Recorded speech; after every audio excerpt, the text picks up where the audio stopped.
Hey, what's up, ladies and gents? It's time for another new series. This one's called F.A.Q.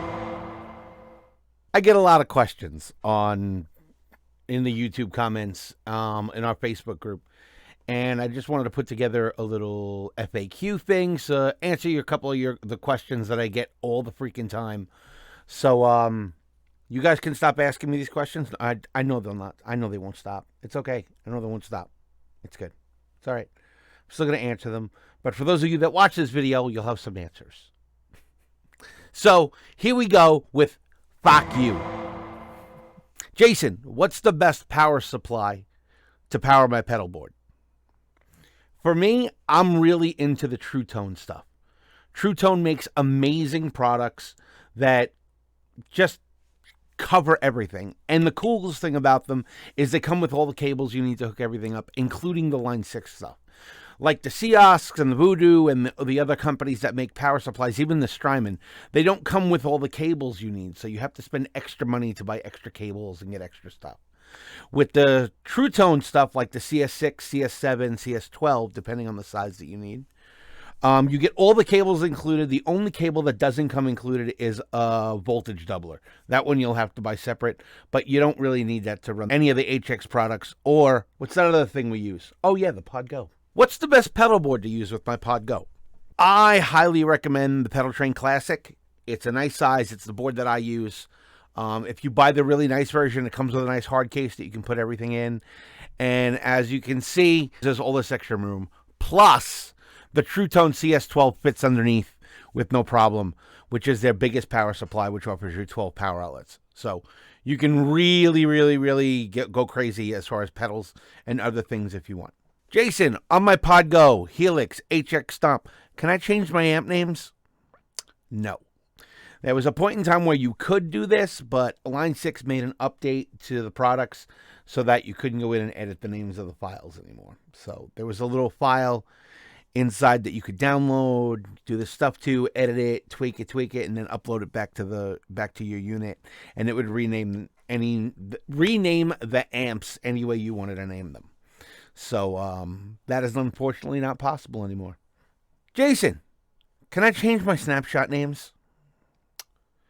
On some of the higher end units, yes. For PodGo, the answer is unfortunately no. You're not going to be able to do that with the PodGo. It's one of the features that's been most requested through IdeaScale.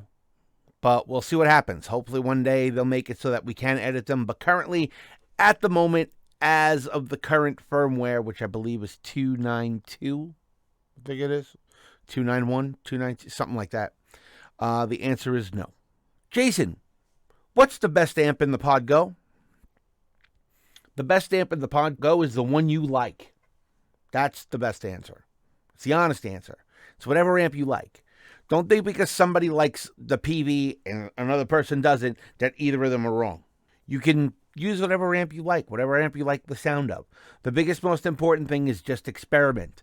Play around. Tweak shit. It's important to tweak shit. So important to tweak shit. Try different IRs. Try the default cabinets. Try different settings on the amp. Try different drives. There's a million ways to get great tone out of the PodGo. Just experiment. Have fun with it. That's the point. Jason, what's the best impulse response? The best impulse response is the one you like. I'm going to be partial and tell you that my IRs are the best. No, I won't do that. I won't.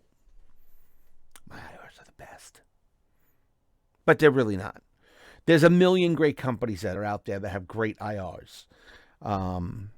You can go through the list of all the companies and all the people that make impulse responses, and you can find something that you like. You know, it doesn't have to be the Own Hammer. It doesn't have to be mine. It doesn't have to be Lancaster Audio. It doesn't have to be Chop Tones. It could be a bunch of different ones. You can have a different one on every one if you like. It's pretty simple. What's the best DAW? Best DAW is the one you're comfortable using, other than Audacity, because Audacity sucks. It's a piece of shit. Don't use it. You want to use Studio One? Use Studio One. You want to use Reaper? Use Reaper. You want to use Pro Tools? Use Pro Tools. You want to use Logic? Use Logic. Bandcamp, Zoozle, Daga Faga Waga, whatever the hell Cakewalk's calling their shit now. Go ahead. Use it. It's perfectly fine. You're good to go. It's great. Just learn how to use it. That's the trick. Jason, how do I dial in so-and-so's tone? This is one I constantly get, whether it's Metallica or John Mayer or Eric Clapton or Jimi Hendrix or Led Zeppelin or this or that. I get asked all the time, how do I dial these tones? Here is something you can do to help yourself dial in those tones. This is what you do. Go to Equip Board. Google it, EQUIPBOARD, Equip Board. Then look up the gear the artist that you are trying to dial up uses. Find the same amp or a very similar amp inside the PodGo. Pull up that amp. Pull up the cabinet type that they use. Pull up the drives and the pedals that they use. And then tweak till you find what you're looking for. It's not hard to do. It's pretty simple. It just takes training your ear a little bit.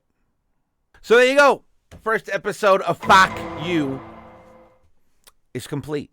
If you have any other questions, please ask them in the comments below. We're probably going to do this every couple weeks. Maybe I'll do this every 2 weeks, 3 weeks. I don't know. It depends on how quickly you guys can get me questions. Feel free to ask any questions you want. I'll answer them as truthfully as I can to the best of my knowledge. Maybe I'm right all the time. Maybe I'm wrong. If I'm wrong, at least I admit it, unlike other people. So I'll talk to you guys later. Take it easy. I'll see you on the next F.A.Q.